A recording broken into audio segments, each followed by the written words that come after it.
Nate abalabe baffe abalungi abekumidde ku ABS TV tukomyewo nate ku programu yaffe obusosoze nze Maggie Spears agibatuusaako akaseera kano nga bwe nabagamba nti obusosoze tujja kutunula ku bintu bingi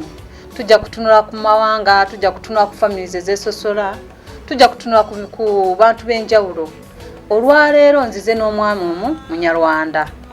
azze kutugamba ku kintu ekyamutuukako ku bazadde ababiri era agenda kutunyumiza ku kintu ekya happeninga e Rwanda mu genocide yazaalirwa abazadde babiri nga taata Muhutu nga maama Mutuusi ate mumanyi nti ekiseera ekyo mu genocide waliwo obusosoze wakati w'Abahutu n'Abatuusi kati twagala tubuulire kati nga ye taata we yali Muhutu maama we nga Mutuusi kati kyali kitya abantu abo embeera yali etya okubeera wamu oba olutale ng'eje lwatandikamu kyabeera kitya agenda tunyonnyola agenda tubuulira amannya ge era agende mu maaso n'okutubuulira biki ebyaliwo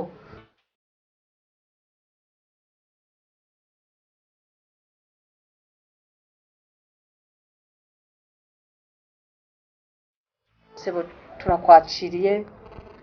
turashaka udusobanurire abareba televiziyo amazina yawe aho uva ndetse n'ibindi byose tamanyi Luganda naye tujja kubanga muvunulira mu Luganda turakwakiriye bibwira amazina gena cyane murakoze amazina ni Muhire Azarias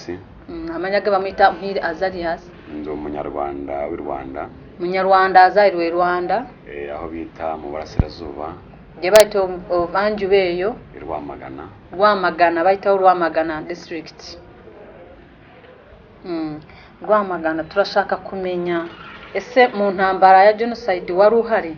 wari uriho ufite imyaka ingaho ubu ngubu mbehe ibintu byose byabaye mu genocide wararebaga wari uhari nararebaga njagara tuburire mu genocide yariwo yari n'imyaka emeka kiki yaraba mu genocide ebiseera ebyo tubwire kuno byatangiye mu gihe cya genocide mu Rwanda nge nari mfite imyaka igera muri 7 ni ukuvuga ngo ibyabaye byose nanjye nararebaga kuko umwana w'imyaka 7 aba afite ubwenge bwo kureba no kugira icyo amenya habayeho ibihe bibi bituziye cyangwa se bitwugarije nk'abanyarwanda kasobonera baje agamba nti mu biseera ebyo yari mwana wa myaka 7 naye yari yina emyaka 7 naye nga yari asobola okulaba kike ekigenda amaaso ukitegeera kati agenda kutunyonyola bulungi mu biseera ebyo yali n'emyaka 7 yali mwana muto naye buli kimu yagenda amaaso nga akirabe kigenda amaaso gerageze kuvuga bose bakumve mu bigaragara iyo myaka 7 nari ndimo twahuye n'ibyorezo cyangwa se ibibazo kuri buri munyarwanda wese habaho igihe cyo kumvikanisha yuko leta yari iriho cyangwa se abantu bari bariho hazamo ibintu by'amoko